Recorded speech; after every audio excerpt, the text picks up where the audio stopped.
અમુક અમુક લોકો ભગવાન માને ના ભગવાન નથી, આ મોટામાં ને મોટો દાનશોર છે, દાનશોર. રામ રામ દોસ્તો. નીતિન જાની એટલે કે ખજૂર જેને કહેવામાં આવે છે અને એના જે ભવાડાઓ છે એ આ લાલો આહિર એ બહાર પાડી રહ્યો છે દોસ્તો. એ ક્યારેક એનો બહુ મોટો સમર્થક હતો, તો જાણીએ ચાલો એણે હવે એક નવા વિડીયોમાં શું વાત કરી છે. અમુક અમુક લોકો ભગવાન માને ના ભગવાન નથી, આ મોટામાં ને મોટો દાનશોર છે, દાનશોર. ખુલ્લે આમ કહું, મારે અમુક હવે નતા શીખાઈને બહાર કાઢવા, એટલે તે મારે અટકી જવું હતું. પણ હવે તમે જો દાનશોરો કે તમારા શીખા બહાર ન કાઢવું ને તો થઈ રહ્યું ને મિત્રો. એટલું બોલ્યો, હિસાબ કરો. જય મુરલીધર મિત્રો, જય મા મોગલ, જય શ્રી રામ, જય હિન્દ. હું છું લાલો આહિર. મિત્રો આજે તમામે તમામ 18 વર્ષની એક વાત કરવા માંગુ. તો મિત્રો આજે વિવાદ છે નીતિન જાની એનો ભાઈ તરુણ જાનીનો. હવે મિત્રો મારી એક યુટ્યુબ આઈડી મિત્રો હેક કરવામાં આવી ને એ લોકોએ હેક તો કરી લીધી યુટ્યુબ આઈડી.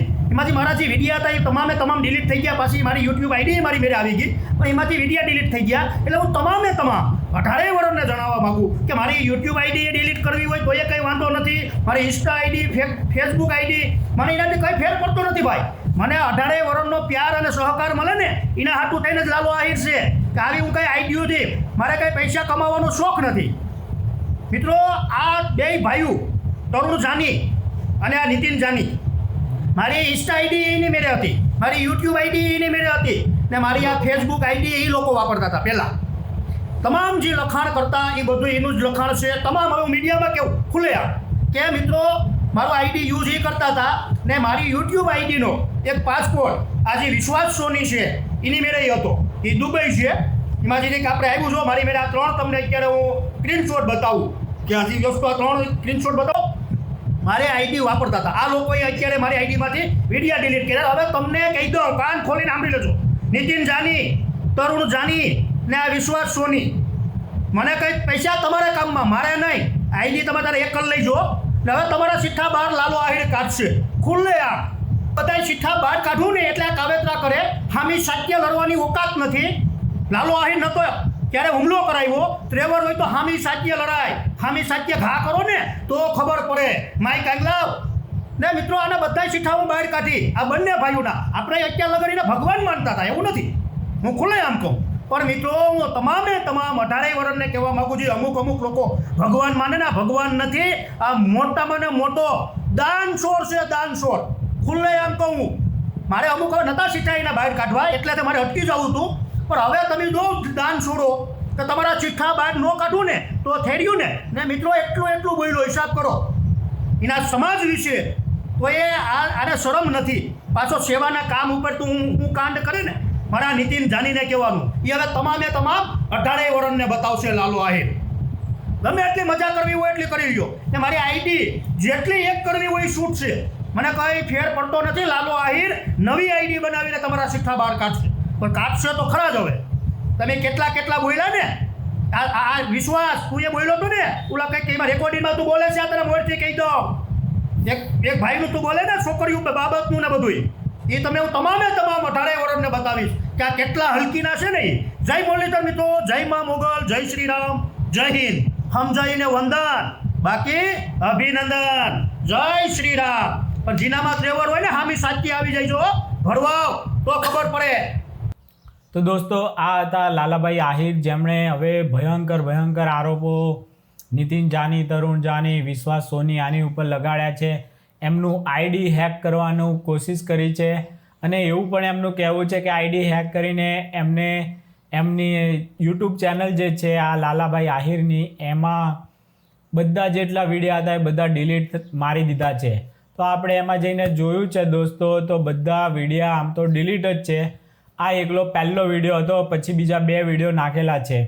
ઇન્સ્ટાગ્રામ ઉપર આઈડિયા લાઈવ કરતા હોય છે અને અમુક એવું અભદ્ર ભાષામાં ગાળોવાળું સંભળાવે છે. એ તો આપણાથી અહીંયા નહીં સંભળાવી શકાય. પણ આવા બધા આમનો જે નીતિન જાનીની હાથે જે દુશ્મની અને એક લડાઈ ચાલી રહી છે, આ ઈરાન અને અમેરિકા કરતાં પણ ગુજરાતની અંદર આ બહુ મોટી લડાઈ જે અત્યારે જોવા મળી રહી છે તે આ લાલો આહિર અને નીતિન જાનીની છે. લાલો આહિર પહેલાં કીર્તિ પટેલનો દુશ્મન હતો, પણ હવે કીર્તિ પટેલના સમર્થનમાં આવી ગયો છે, કારણ કે અત્યારે એ નીતિન જાનીના કારણે જ કીર્તિ પટેલની સાથે એણે દુશ્મની વોરી લીધેલી હતી. હવે એ લોકો વચ્ચે એવી કાંઈ દુશ્મની હવે દેખાતી નથી, કારણ કે આ પણ હવે નીતિન જાનીના વિરોધમાં થઈ ગયો છે. તો નીતિન જાનીએ પણ સમજવું જોઈએ કે કેમ તારા ભાઈ આટલા બધા દુશ્મનો થઈ જાય છે. તું બહુ મોટો સેવાનો દોડ કરે છો કે ખરેખર સેવા કરે છે? આ પબ્લિક હવે જે જોઈ રહી છે એને બધો જ હવે ખેલ આખો દેખાઈ રહ્યો છે કે પહેલાં તો એણે જે વાતો કરેલી કે હું કોઈ દાન લેતો નથી, અને પછી લોકોએ સ્ક્રીનશોટ મોકલ્યા, લોકોએ પ્રૂફ મોકલ્યા પોતાની પાસબુકના, બધા જ કે જો મેં આટલું દાન કર્યું છે, મેં આટલું દાન કર્યું છે. એટલે હવે પછી એ ભાઈ હવે નીતિનભાઈ હવે એવું કંઈ બોલતા નથી. અને જ્યારે અન્નપૂર્ણા તેલનો મામલો હતો ત્યારે પણ એણે એક બ્રાન્ડ એમ્બેસેડર તરીકે કામ કર્યું, પણ પછી એની હાથે જ દગો કરી અને પોતાની જ પછી બ્રાન્ડ લોન્ચ કરવી હતી. એટલા માટે થઈને એક પ્રોફેશનલિઝમ જે હોવું જોઈએ એમાંનું જરા પણ નથી. એને સ્વાર્થ પાછળ એને પોતાનો લાભ વધારે દેખાય ત્યાં જતા રહે, પછી એમાં એના એથિક્સ, ઈમાનદારી આવું બધું જે હોય એને એકદમ નેવે મૂકી દે છે નીતિનભાઈ. તો આ યોગ્ય નથી લાગતું મને. અને સંબંધોમાં પણ એ નીતિનભાઈના જોવા મળ્યું છે કે સંબંધોમાં પણ એમણે યુઝ એન્ડ થ્રો કરી નાખ્યા છે. તો આવું બધું નીતિન જાનીભાઈ થોડાક હવે સમજદાર થશે અને આવા બધા જે પોતાના જ સમર્થકો હતા એની સાથે અંદરો અંદર વાત કરી અને આ આખો મામલો સુલટાવી લે એવી જ આપણે તો એમને વિનંતી કરીએ છીએ. કારણ કે જે ગાળાગાળી અને આવું બધું જે અત્યારે હવે એના ચરમ પર આવી ગયું છે. નીતિન જાની પણ કેટલી અભદ્ર અને ભયંકર ગાળો દેતા હોય એવી લાલા આહિરે ઓડિયો મૂકેલી છે. લાલો આહિરે જે ઓડિયો મૂકી છે એની ગેરંટી સાથે કીધું છે કે આ ઓડિયો નીતિન જાનીની જ છે. તો એની ઉપરથી હવે આપણે કાંઈ કહેવાનું રહેતું નથી. કે જો આવી અભદ્ર ભાષાઓનો યુઝ કરતા હોય તો એમના માટે જે માન સન્માન હતું હવે એમાંનું કાંઈ જ આપણી પાસે પણ નથી કે કોઈ એમને જો થોડું ઘણું પણ માન સન્માન આપતું હશે તો એના પણ એ ધોવાઈ ગયું છે. એટલે નીતિન જાનીએ હજુ એ સમય છે, સમજી જવું જોઈએ. આવી ગાળાગાળી કરવી, પછી કોઈની પાછળ ખોટી રીતે આદુ ખાઈને પડી જવું, એની કેરિયર બરબાદ કરી નાખવી, આવા બધા ધંધા કરવાના બદલે પોતાના ધંધાઓમાં ધ્યાન આપો.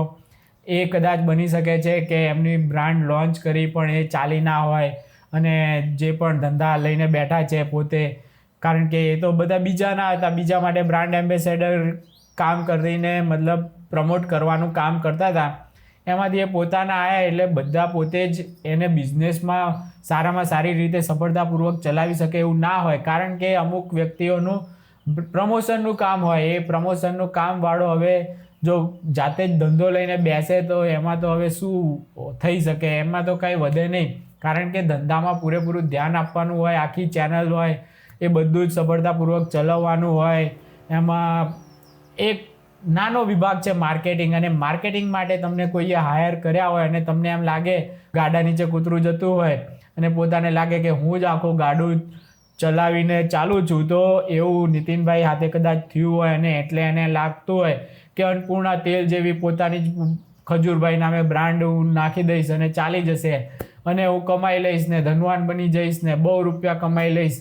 આવું બધું જો એમણે માન્યું હોય ને સપનાઓ એમના પૂરા ના થયા હોય એટલા માટે પણ આવા બિચારા નિર્દોષ લોકો ઉપર પોતે આવો બધો ખાર કાઢતા હોય એવું બની શકે છે. બાકી પોતાની જે અસફળતા છે એમાં પોતાનો જ રોલ હોય, એમાં બીજા કોઈને આપણે દોષ દેવો એ યોગ્ય નથી. આપણે સારી રીતે બિઝનેસ ના કરી શક્યા તો એનું કારણ આપણે પોતે જ અંદર જોવું જોઈએ. બીજાને દોષ આપી અને પછી ખાલી ખોટા તમે જે ભૂલોના કારણે તમારી પડતી થઈ છે એ જ પાછી દોહરાવો છો એટલે વધારે ને વધારે પડતી થશે. એટલે નીતિનભાઈએ પણ સમજી જવું જોઈએ અને આવા જે મોટા કજિયા થતા બચાવી લેવા જોઈએ. માફી માગી, હાથ જોડી લાલાભાઈની માફી માગીને પણ જો આ ત્યાં જ વર્તાઓ પૂરી થઈ જતી હોય તો કરી નાખવી જોઈએ. એમાં આપણે નાના નથી થઈ જતા, ભલે આપણે મોટા હોઈએ, અને માફી માગવી પડે તો એનાથી કંઈ આપણું ઘસાઈ નથી જતું, ઉપરથી વધારે તમારી ઇજ્જત થશે. અને આવા જે ભૂલો કરી છે, આવી ગાળો બોલ્યા છે, આવું બધું ક્યારેય પણ કોઈ ઓડિયોમાં, વિડીયોમાં કે ક્યાંય પણ ના બોલી અને સારી રીતે પોઝિટિવ એટીટ્યૂડ રાખી અને જે દાનનું ને જે લોકોનું, ગરીબોનું કદાચ જો થોડું ઘણું સારું કરતા હોય એમાં વધારે ફોકસ કરવું જોઈએ એવું મને લાગે છે. દોસ્તો ચાલો બીજા કોઈ વિડીયોમાં મળીએ, ત્યાં સુધી રામ રામ.